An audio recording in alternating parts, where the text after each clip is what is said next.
이 국장님, 네네. 한동훈 장관 얘기가 나왔는데 한동훈 장관의 부인이 진은정 변호사라고 하죠. 네네. 네, 그래서 지금 현재 김앤장 법무법인에 근무를 하고 있는 것 같은데 이 진은정 이 변호사가 갑자기 언론에 스포트라이트를 받는 일이 벌어졌어요. 네, 그렇습니다.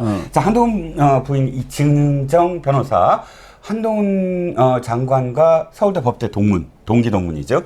근데 2년 지금 후배 아닙니까 법대? 동기는 그래서 아니고 참. 나이도 후배. 2살 아래고. 예. 후배죠. 서울대 동문인데 캠퍼스 커플이라고. 그렇게 사실은 재원이었대요. 예. 그렇게 유명한 정말 서울대 법대 내에서도 제가 들으니까 아주 뭐 탑이었다고 하더라고요. 예. 진은정 그 변호사도. 그래서 뭐 컬럼비아대 로스쿨 법학 석사 이수를 하고 또 뉴욕주 변호사를 하고 돌아와서 김앤장에 지금 근무를 하고 있는데 뭐 막상막하의 어떤 정말 실력을 갖고 있다. 한동훈 장관과 이렇게 소문이 비견할 만한 아주 소문이 뛰어난 재능을 갖고 있구만.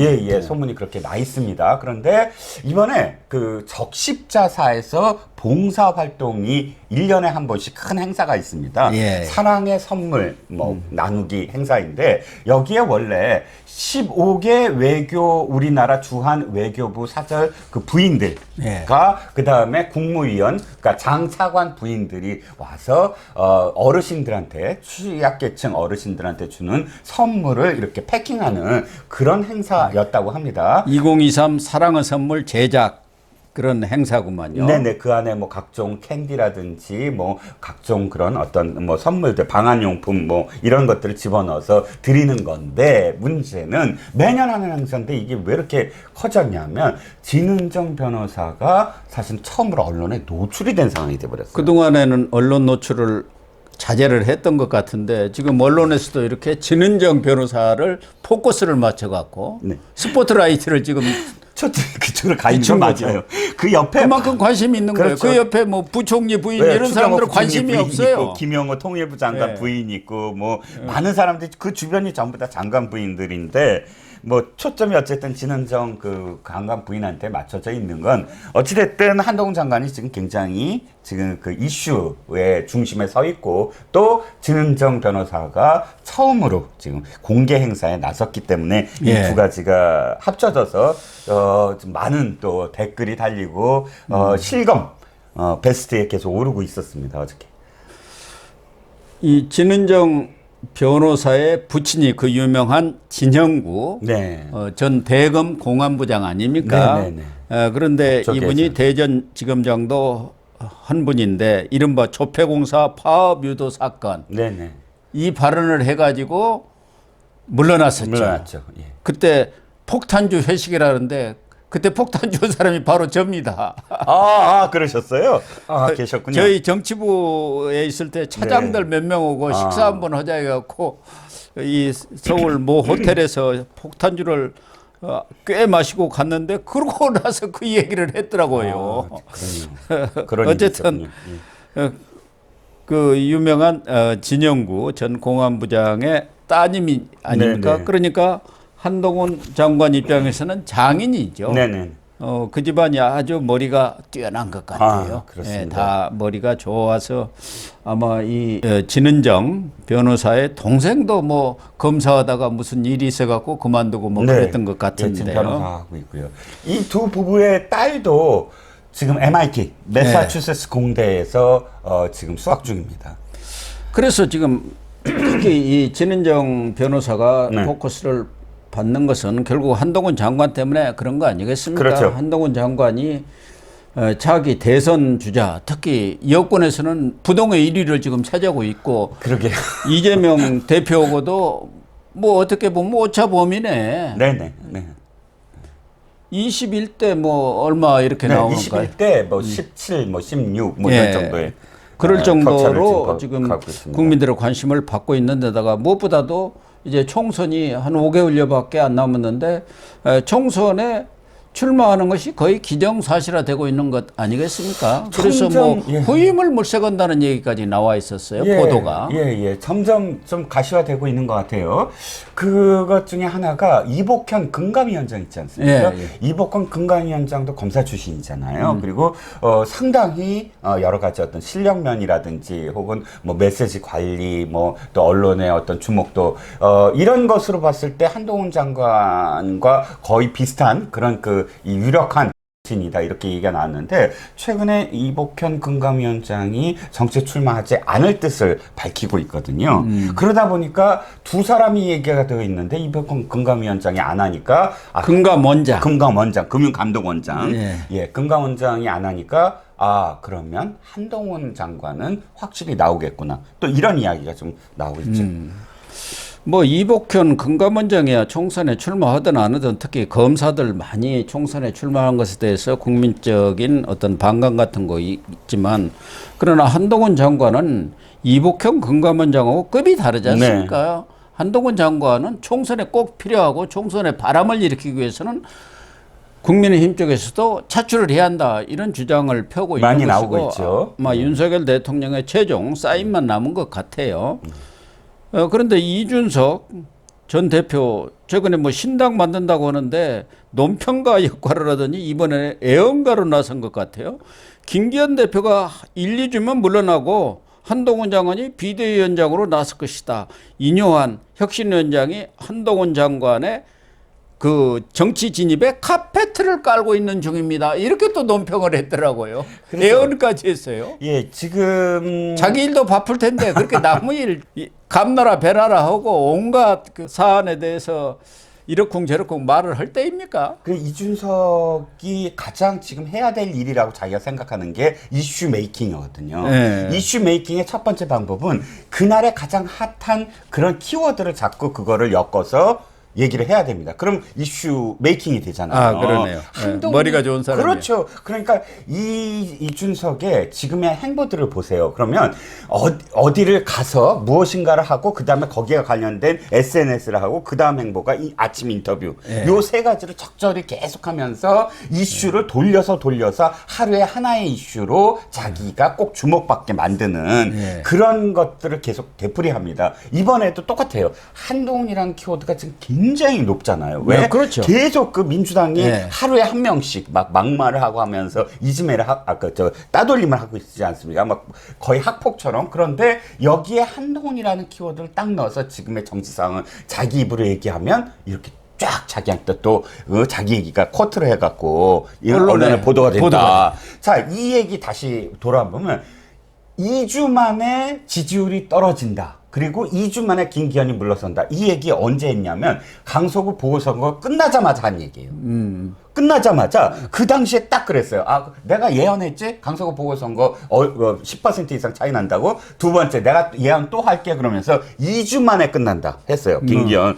2주 만에 안 끝나잖아요. 안 끝났는데 한 달이 넘었는데. 그렇죠. 근데 또 그리고 올라갔잖아요. 올라갔어요. 지지율이. 오늘도 지금 2개 여론조사가 어저께 나와갖고 오늘 아침에 계속 화제가 되고 있는데 어쨌든 뭐 데일리안하고 또 한 군데 두 군데 공정하고 전체적으로 지금 대통령 지지율은 조금 하향으로 올라가다가 또 약간 한 군데는 하향이고요. 공정은 0.5% 올랐고요. 그렇군요. 그러니까 지금 하향, 그러니까 이렇게 보셔야 돼요. 추세선을 보면 강서구 보궐선거에서 이렇게 됐어요.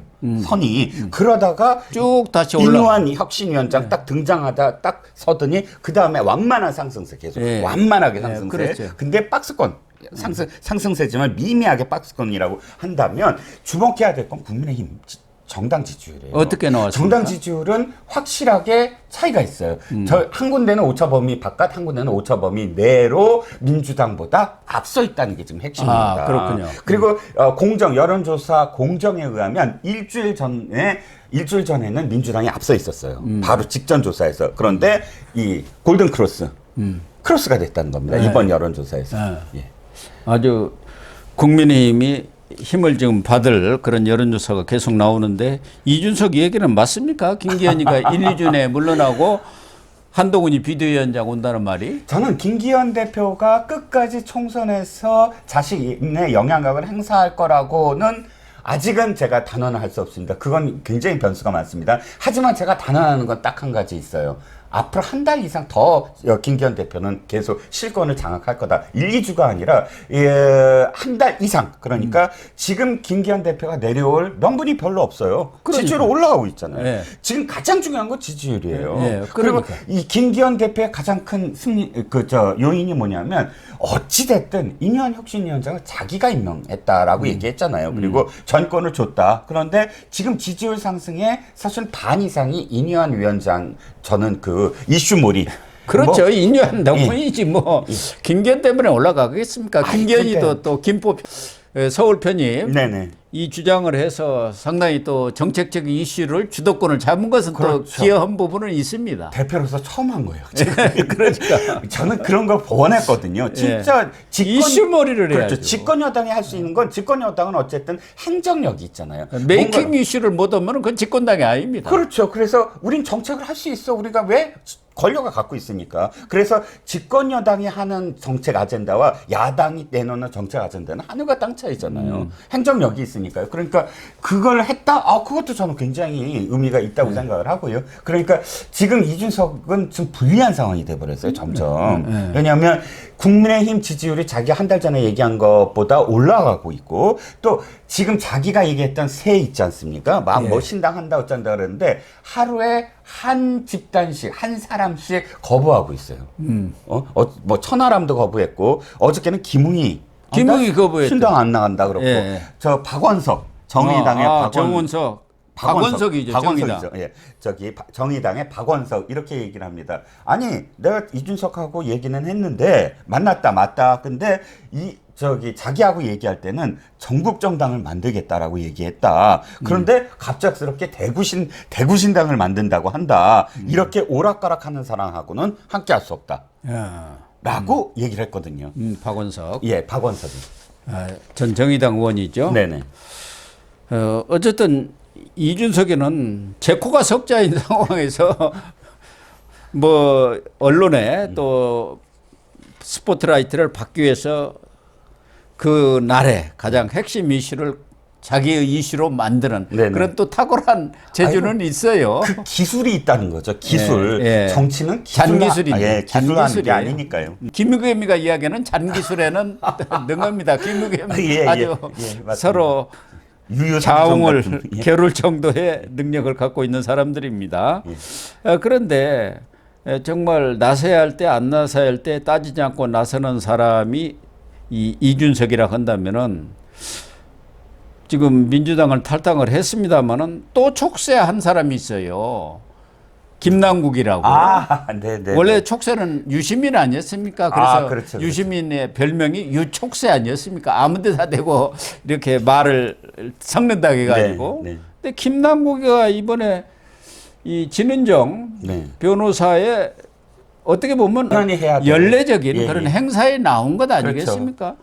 그걸 가지고 뭐 자기 페이스북에다가 김건희 여사 한 사람 모시기도 국민들은 벅찬데 또 다른 김건희 여사가 나타났다 해가지고 뭐 이렇게 얘기를 했습니다. 비판을 했나요? 아니면 욕을 했나요? 이렇게 얘기했습니다. 조롱을 했어요. 사실. 조롱이군요. 김남국의 사실 저는 청년 정치 운운하는 게 지금 좀 너무 두려운 게 이렇게 청년들이라고 나서서 정치를 한다는 것이 너무너무 좀 부끄러운 게 조롱하고 저주하고 이런 게 청년 정치가 아니거든요. 이준석의 문제가 바로 조롱하고 저주하고 뭐 이런 거였는데 김남국 역시 마찬가지입니다. 페이스북에 이 한동훈 장관의 부인과 관련돼서 이렇게 얘기를 한 거예요. 아이고 내가 이 기사를 보고 싶어 봤겠냐. 반강제로 지금 그 포털이 메인으로 올려갖고 나한테 이렇게 계속 강요를 한다. 이건 뭐 개인 화보집도 아니고 아부성으로 보도하는 거 아니냐. 내 기분이 별론데 진짜 기분이 별로인 건 뭐 윤 대통령 부부다라고 얘기하면서 돌려서 한동훈, 윤석열, 뭐 장관, 대통령 부인들까지 아주 뭐 이렇게 그 조롱 섞인 그런 그 글을 올렸습니다. 참. 그래서 윤석열 대통령과 김건희 여사가 이 한동훈 장관과 진은정 변호사 부인이 이렇게 언론에 스포트라이트를 받으니까 좀 부담스러워한다 그런 얘기입니까? 아직도 임기가 많이 남았는데 이 사람들이 자기네들이 주목을 받아야 되는데 왜 주목을 빼앗느냐라고 시기할 거다 이런 식의 어떤 표현이죠. 한심한 논평을 했구만요. 예, 지금 김남국은 자기가 뭐 그만둔다고 하지 않았나요? 안 나온다고 하지 않았나요? 그런데 활동을 아주 적극적으로 하고 있어요. 보니까 자기 지역구에서 인사하는 그런 사진들 그걸 뭐 SNS에 올리기 시작했고요. 또 지금 나와서 한동안 가만히 있다가 코인 거래 있지 않습니까? 코인 거래도 다시 시작을 했다는 뉴스가 나오고 있습니다. 김남국이 말을 어떻게 믿습니까? 김남국이가 뭐 총선 불출마해 간다는 그런 핑계로 해가지고 사실상 제명을 면제받은 사람 아닙니까? 그러나 이 사람은 언제든지 말을 뒤집을 수 있는 사람이고 경우에 따라서는 지금 이 김남국이가 가장 존경하는 사람이 조국 아닙니까? 잠잘 때도 조국을 생각하면서 가슴에 품고 잔다고 한 사람이에요. 그러니까 조국 뭐 비례정당 만들면은 거기 가서 나는 출마 가지고 그냥 비례정당에 내 이름만 올린 거다 그렇게 나올 사람이라니까요. 그러니까 뭐 믿을 사람은 못 되는 것이고. 그런데 한동훈 장관이 부인의 봉사활동에 대해서 또 기자들이 물으니까 아주 모범적인 답안을 했네요. 대한민국 국무위원 가족은 적십자 관련한 봉사활동을 아주 오래전부터 다 해왔다. 통상적인 그런 활동 같다. 이렇게 논평을 말씀을 했고 본인에 대한 정치 활동 문제에 대해서는